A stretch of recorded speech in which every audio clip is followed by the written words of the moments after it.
The French Connection.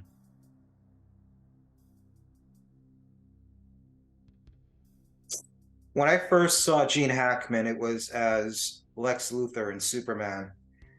Those Christopher Reeve Superman movies. I'd watched them on TV and syndication when I was a kid. Loved them. Love Gene Hackman as Lex Luthor. So it's weird for me to see him now as a leading man.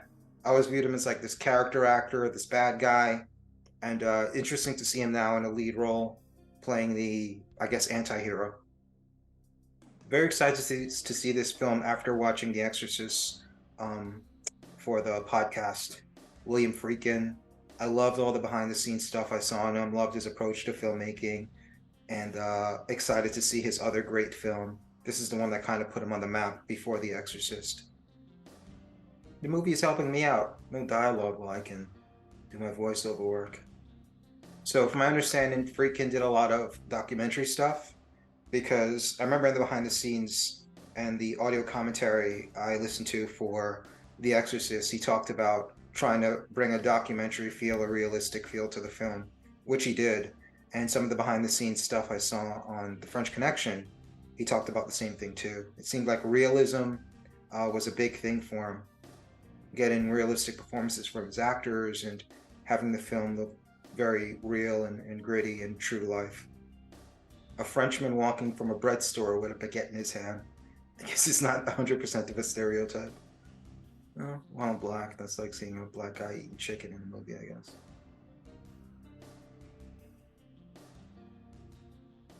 Well, that's one way to start your movie.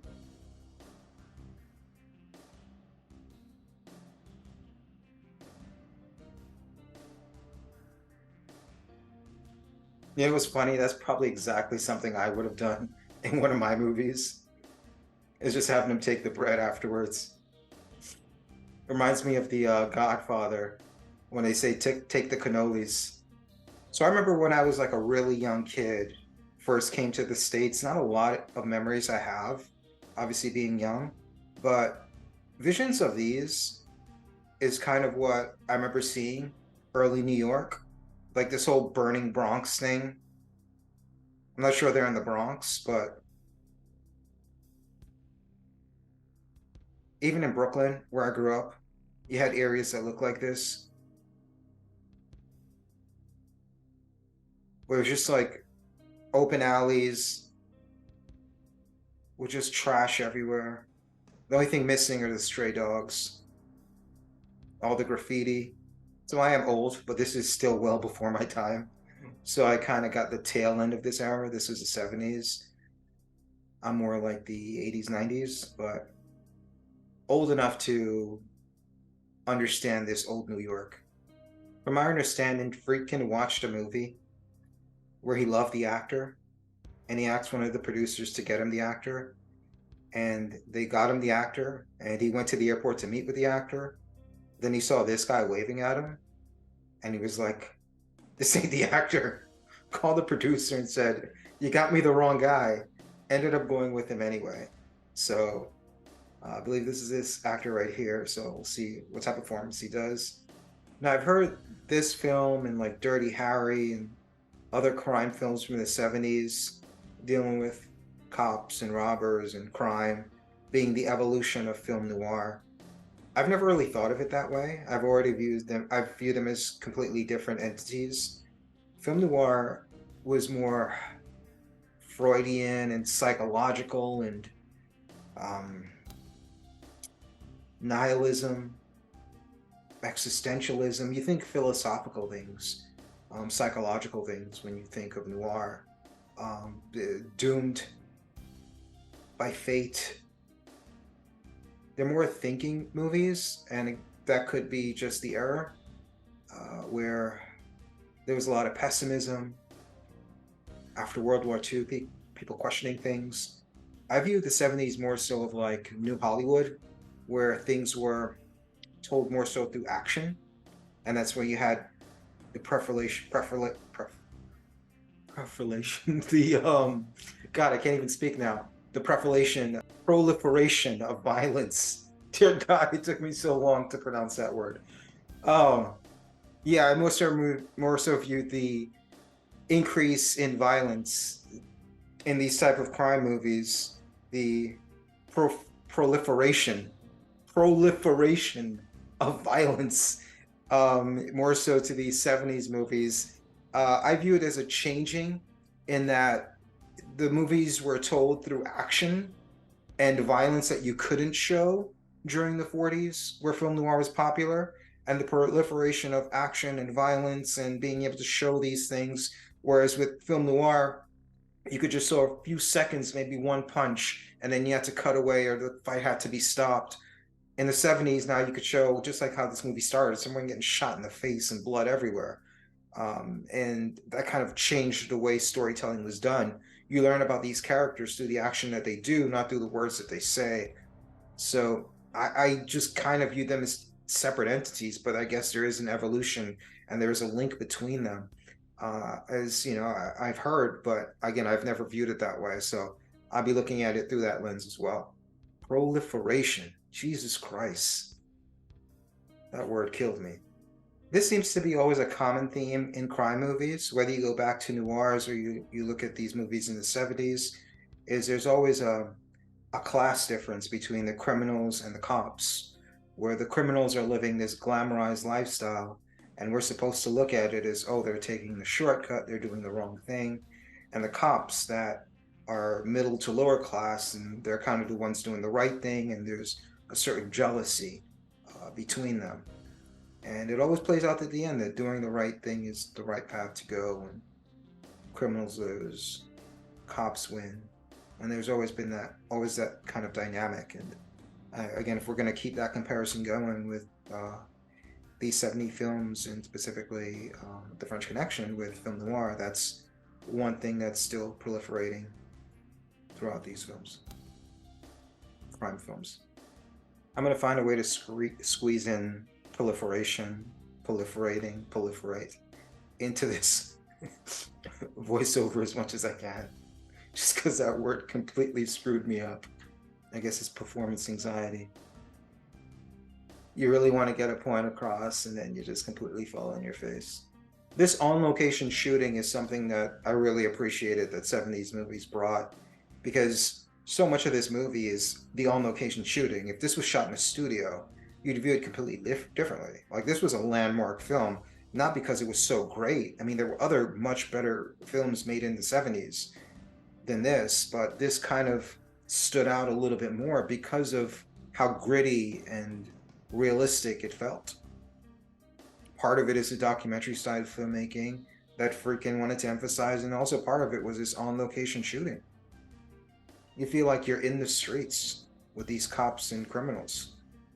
That's why one of the greatest filmmakers ever, Alfred Hitchcock, I feel like I don't appreciate him as maybe others do, or maybe as I should, because his films felt so artificial. They didn't really break that illusion. Too many times you watch a Hitchcock film and you feel like you're watching a movie, just because of how stagey and planned out and his films felt. And part of that was he wanted to so much control that he shot a lot in studios and artificial backgrounds, and you kind of had that feeling when you were watching his movies. They felt too clean. You knew the background was fake, you knew certain things, and it didn't make you get immersed in the film. This very much feels like a police procedural film. We're just watching things play out in a mundane type way. You see who the characters are, you learn about them as you see things play out with the case. And then I guess once everything gets established, that's where things are going to pick up. And we'll get that infamous chase scene that I can't wait to see. See if it lives up to all the hype. I love the contrast of the locations as you go back and forth. The voiceover definitely has a film noir feel, but film noir used voiceover in a different way. It was more so to tell stories and give different perspective on what happened, like the unreliable narrator type thing. Usually in flashbacks, you'd get the voiceover. Here it's kind of in real time. Another thing that adds to the realism here is that there's no makeup on any of the actors. The real locations, from what I understood, there's a lot of real actors. I mean, real cops, not actors, in some of these roles. The on-location shooting. When you add all this stuff up, no makeup, on-location shooting, real people, not actors, the documentary style of shooting the film really, really adds to the realism. Also, the dialogue feels very naturalistic as well. I wouldn't be surprised if there's some improv or dialogue that the actual characters use, because the actual cops that Gene Hackman is playing, and is it Roy Schneider is the other, is the yeah, Roy Schneider I think is the other cop in this. But the cops that they're portraying actually have smaller parts in the movie, so they were here the whole time when the shooting was taking place. From my understanding, this whole bar scene is filled with cops, actual cops, playing the drug addicts and the criminals and the bar patrons. And Gene Hackman was extremely nervous because they all look like tough guys, and a role like this was kind of new to him. He was intimidated while he was supposed to be playing the person who was intimidating them. I can see why blaxploitation took off, because a lot of the criticism about blaxploitation is it glorified criminals. But how much different is Doyle here than the criminals? And you look at how the black characters are treated. I can see black people wanting to not be portrayed like this, and to see a movie where they're the actual hero being something that they would embrace and go out to see if this is the alternative. So this is the actual cop that Gene Hackman is playing, Eddie Egan, the real Popeye. Evidently him and Hackman clashed a lot, just because Egan was pretty much a bigot, and Hackman had a hard time saying the dialogue and portraying him in such a one-dimensional way. And every time he fought it, they told him this is how he actually was, and he was actually there saying, this is how I actually am. And Hackman was more so trying to find a third dimension, a likable aspect to the character, which he couldn't find. And it stressed him out and caused a lot of tension throughout the shooting of the film. I like the fact that we're approaching almost a third of the film, and these two stories haven't fully intersected yet. Or these two, I guess maybe, I don't know what you'd call it, but as far as like the main bad guys and the main good guys, I guess, are in different countries still at this point. It builds up the anticipation of everything coming together very well. There was kind of a flubbed line there. I'm glad they left it in. Because again, all that adds to the realism of it, and obviously he's not a real actor either. He's just the actual cop that the film is based around. And I'm sure it led to a lot of the realism here, him being there as an advisor, saying, hey, this is how this and this played out. This is how these scenarios generally play out. So another interesting thing about this film is that it doesn't have the typical movie structure. We have the love interests, the typical beats that you'd find in a standard movie. They're just telling a story the way they see fit. There's no, oh, this is a cop with the heart of gold, and, you know, he's divorced from his wife, and here's his kid, and he's trying to make good with the kid, and there's this aspect of his character that he's trying to overcome. And at the end of the story, he's going to overcome that to save the day. I think that's what Gene Hackman was looking for with this character in this movie. And he wasn't finding it. And I'm glad he didn't, because that would be very typical. And this movie is atypical. Yeah, from based on the behind the scenes stuff, they actually caused a real traffic jam for this scene. So that guy that we just saw was Sonny Grasso. He's the other cop, the one that Roy Schneider's playing. At certain times, this feels like a movie I would shoot, like Scumbag Hustler, Ace Jackson's The Dead Man, all that real location type shooting. Which I guess is kind of why I like it and kind of what inspired me to do those type of movies, are movies like this. I love on-location shooting. I love realistic, gritty films. And again, that's why I kind of like movies and style of filmmaking like this more so than the very artificial Hitchcock type films. Both great in their own respects, but I kind of gravitate towards these type of films more because they kind of remind me of things that I could pick up a camera and do, and also things that I just kind of like naturally as far as my own taste goes. Again, after I saw William Friedkin's approach to filmmaking with all the behind the scenes stuff from The Exorcist and the fact that I love The Exorcist before I even did it for my podcast, I just had to watch this because this is his other like classic masterpiece. So loving this so far, and I'm becoming a huge Friedkin fan. Who looks really good. And again, the contrast. Here's this cop, the guy theoretically doing the right thing, outside here, freezing his butt off while they're in a nice warm restaurant. Here he is, cold slice of pizza, coffee. And again, they're even making jokes. Do you want the red or the white in terms of wine? While they're just drinking coffee and eating cold pizza. And here they are eating a fancy dinner, 5-star restaurant. I love that shot. That shot kind of exemplifies exactly what I'm saying. Even him pouring out the coffee. Again, I'm making this point, not even realizing that how much the filmmaker in here, Friedkin, would be emphasizing that point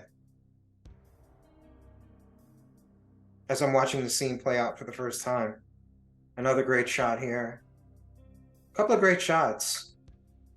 I mean, the cinematography is decent in this film, but because of the documentary style, you don't really have that many creative shots. Also, because they're aiming for such realism, you really don't get the creative cinematography when you're aiming for realism. So interesting that we saw like maybe two of the better shots in the film right there. Two of the better, more creative shots, I should say, if not the best, the better ones. Interesting thing about this movie is I could see it definitely being told in another way, where I think the reason this film is told the way it is because the cops that the film is based on are the ones basically telling the story. They were on set, they were used for inspiration for the book. It's their story being told from their perspective. And you really can't analyze a character if you're only getting that character's point of view. You can't get an analysis of Sean Weathers if Sean Weathers is telling you the story. You need more of an objective overview of what's going on. What's making this character tick? Something Gene Hackman was desperate to try and find out through his own words in the behind the scenes stuff. How could you really know if you're asking that person? He's going to be vain, he's going to be defensive, he's just going to say, this is the way I am. This is a story I want to tell. And you can only tell that story. How would you possibly know how he ticks if that's something he doesn't want to share or he doesn't even know himself? All he can tell you is what happened, what he does, the funny stories he likes to tell, how the case played out. He is a certain way. Why is he that way? He wouldn't know. If he knew, he wouldn't share. So I definitely see Gene Hackman's point of view. But again, that is a very standard way of telling films. You can be creative in that way. I think of The Sopranos, a series I just recently rewatched. And you have all the scenes with Tony Soprano with the shrink and analyzing his lifestyle and, you know, his mother and how his mother influenced everything he does, relationship with his family, all of that stuff kind of plays out in a very artistic way. But again, if Tony Soprano was a real character and he was just telling the story from his point of view, maybe you wouldn't get any of that stuff. Maybe you just hear stories about this crime and how this guy got killed, and you'd only see that unique perspective. You wouldn't see any of the Freudian things and the psychological aspects, which this film really doesn't have any of, which is not a bad thing. It has action, and through the action, you have to figure out the characters, and you have to then interpret the depth or lack of depth in what you're watching. It's amazing what time does. Oscar-winning film, historic film, one of the greatest films ever made, and then there goes Sonny, one of the detectives that this movie was based around. With all that said, if a film like this was made today, it'd probably go straight to Netflix, because it doesn't have the budget and the special effects and the movie, handsome movie star lead, and it's just too simple. Gene Hackman is a great actor, but the way this story is told, you don't even need great actors. There aren't really that many scenes of like monologues or, showcased Oscar type scenes or scenes that require like great depth of acting. It's just go here, do this, do that, pure action. Which again is why I love films like this, because it's stuff that I can do. Generally, like the actors I get aren't real actors. They're bartenders, waitresses, people moonlighting, people who don't want real jobs, people who told they look good and they want to go in front of a camera and get that attention and see themselves. People chasing a dream, don't want a 9 to 5. Point being, they're people who can't act. And what do you really do with them? You give them these lines and these monologues, and you put them in a room with a script and just talking, and you get shit. But stuff like this, I'm not saying anyone can do it, but you don't really need to be a trained actor to do a lot of this stuff. Even Hackman was saying a lot of the harder things to do in this film was all the running, because he had a bad knee and he had to run in shoes. Some of the big scenes are the chase scenes like this and the big train scene. It's not, the great monologue scene or this great dialogue scene. Pay phones, rotary phones, a different world. What's he doing with a candy apple? Then he order a grape drink? I have a feeling this may be two mixed takes. One he ordered a candy apple, one he ordered a grape drink.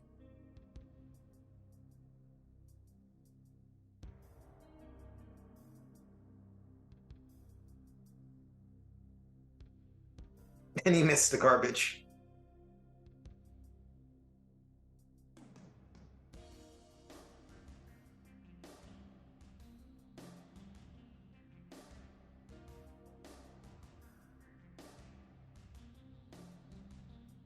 That's hilarious. Yeah, supposedly this scene right here really happened, or something to this effect happened. And him waving to Doyle acknowledged that he knew he was being followed. And because of that, I think the person that he's portraying was one of the only people that served time in this case. Again, here's Sonny, one of the real cops, right here in the trench coat and fedora, like he's in a film noir.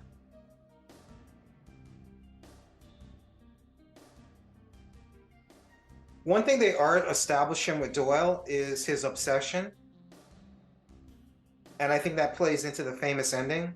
So while the character as a whole isn't fully developed the way they would in a traditional film and the way Hackman wanted, I think one thing that does shine through is his obsession to a fault. Whoa.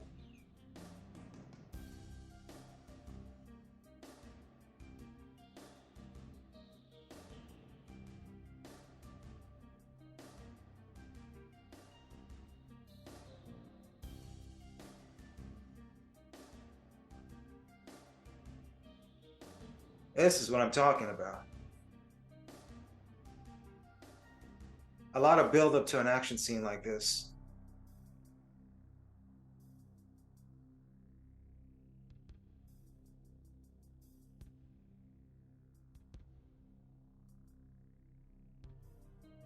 I love that. The contrast of the violence to the reaction. Reminds me of like a Peckinpah film, seeing the kids smiling as all this chaos is going on.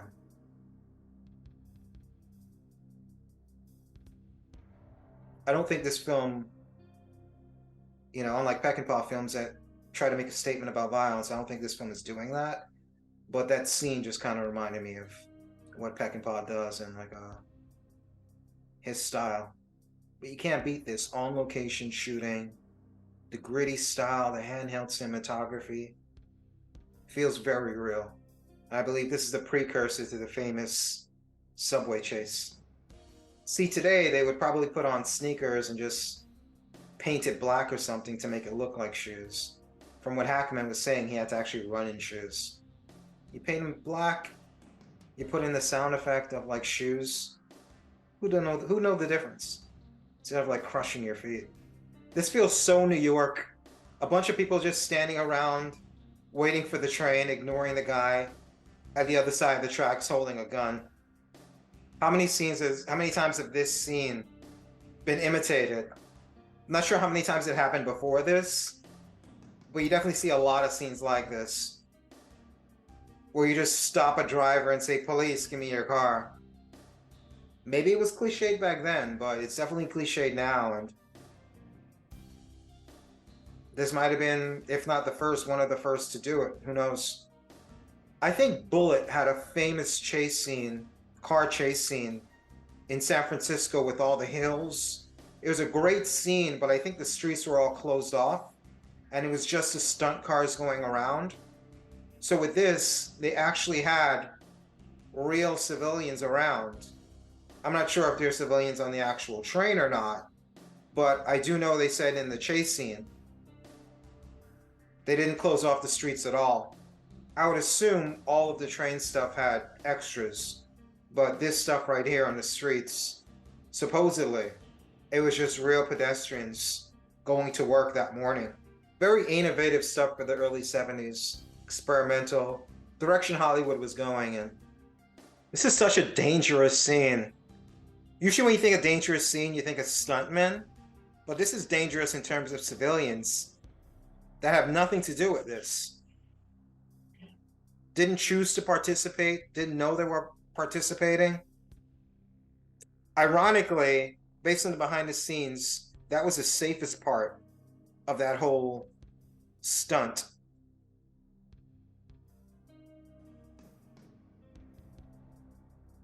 Idiot.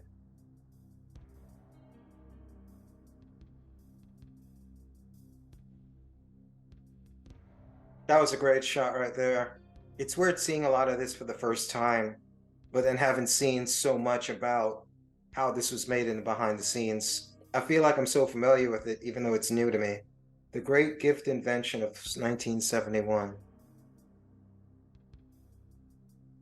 I did that as a kid once. Just walked from one station to another. It wasn't that dangerous, but because I was afraid of heights, like, is one of like the scariest things I ever did. I just did it for kicks. I felt so proud of myself because then I led a bunch of my friends to do it. But then one of our friends who couldn't make it just heard we did it and he just walked it right behind us. Took all the wind out of my sails.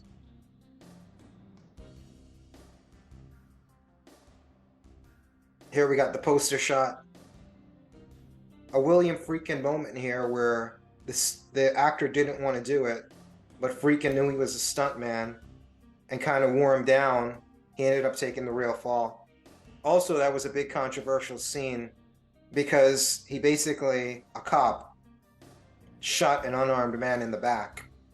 It's not just shooting someone in the back, but he's shooting an unarmed man in the back, which I guess was like, they didn't want Friedkin to have it in the movie, and the cops thought it was a bad idea. The actual cops that were on the set.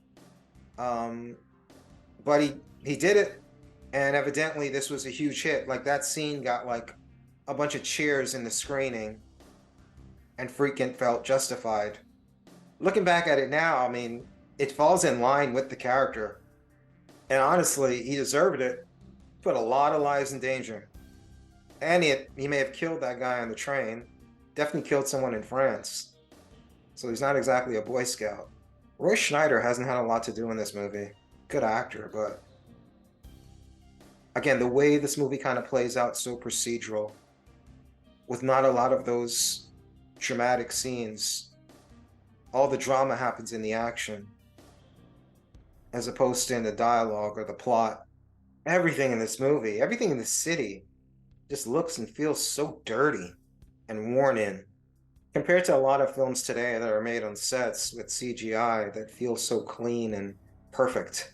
You feel the textures, like the uneven ground, the water, the bumpiness of the streets, the filth, the smoke. So many layers and textures visually. The blowing flag, the garbage, the stack of broken cars. This almost feels like Cops in a way. Bad boys, what you gonna do? If anybody even knows what Cops is nowadays. But this definitely has a Cops feel.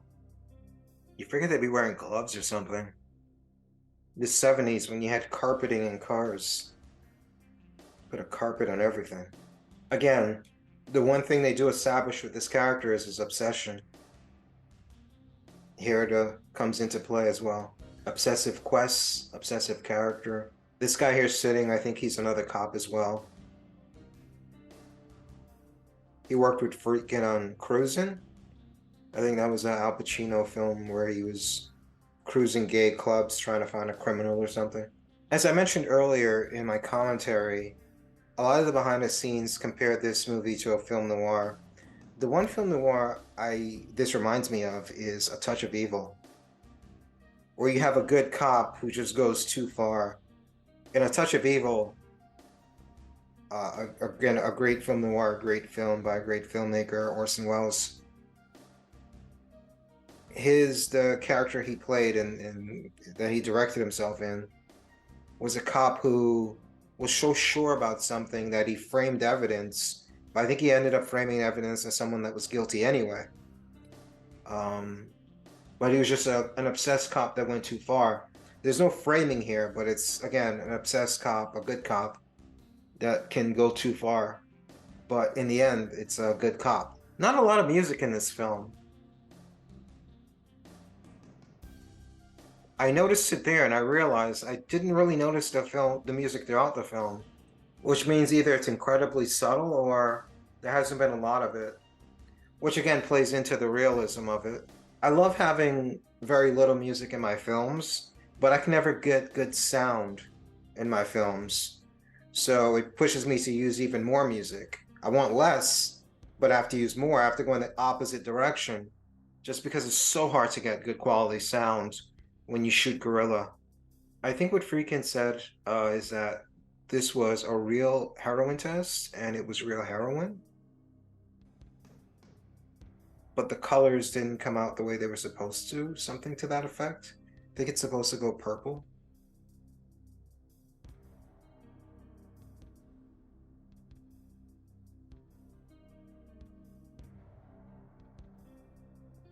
And the wave back. A callback to the wave on the subway. Again, this reminds me of noir in that some of those noirs were made at such an early time that it was around the time where Hollywood didn't have third acts in all their movies. So just as the climax happens, the movie finishes at the climax. And this feels like a movie that's going to end with the climax because you got 5.5 minutes for the conclusion and the credits. Nowadays, credits are like 15-20 minutes, so. And then after the climax, it's usually like another 20 minutes to a half hour. So this definitely has a throwback feel. Again, it just looks so disgusting. You just feel dirty. And I love that about this film. I think there was a sequel to this.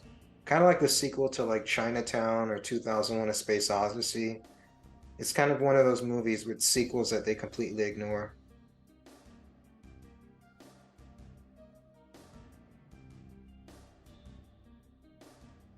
Reminds me of another film I reviewed on my podcast, The Descent. In a tense situation with like weapons of murder being used, you don't sneak up on someone. Lucky he didn't get shot. I love the cinematography in this sequence here. Inside the house.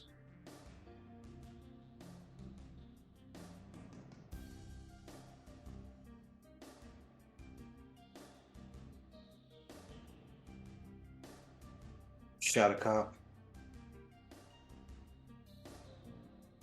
His arch nemesis.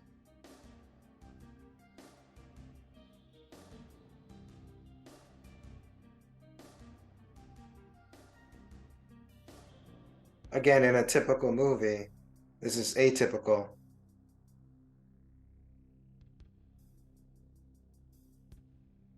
Well, I guess my commentary's over. What the fuck was that? Was never caught. I guess that's the guy he was chasing. I don't think he actually killed another cop, because you'd think there'd be some punishment for that. Well, that was really good. Again, really unexpected. I knew that this was kind of how the ending played out, but it still kind of caught me off guard.